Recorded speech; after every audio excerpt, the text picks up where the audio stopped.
আমাদের স্কুলের অনেক ছোটখাটো বাচ্চারা, মাদ্রাসায় অনেক ছোটখাটো বাচ্চারা এই দিক দিয়ে যাতায়াত করে। এখন এখানে প্রায় হাঁটুর উপরে পানি।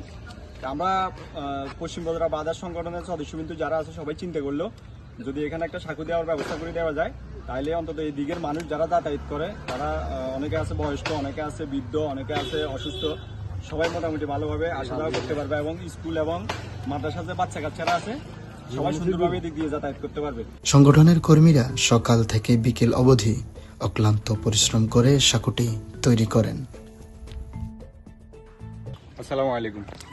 আসলে আমরা পশ্চিম বজরা বাজার সংগঠনের পক্ষ থেকে সকাল থেকেই আমরা যে কাজটা করছি, আলহামদুলিল্লাহ আসলে এখন খুব ভালো লাগতেছে যে আমাদের কাজটা সম্পূর্ণ হয়েছে। তো আপনারাও যারা এটা দেখে অনেকের এলাকায় এরকম এই ধরনের প্রবলেম আছে, সবাই নিজ উদ্যোগে এটা করার চেষ্টা করেন। ধন্যবাদ।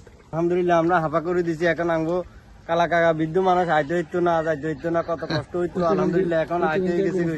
তারপরে মানুষ কত দুর্ভোগের মধ্যে ছিল, মহিলারা যাওয়া আসার কত বিঘ্ন করতো। আলহামদুলিল্লাহ এখন এটা হয়ে গেছে। আলহামদুলিল্লাহ এখন মানুষ যাওয়া আসাতে কোনো আর বিঘ্ন ঘটবে না ইনশাল্লাহ।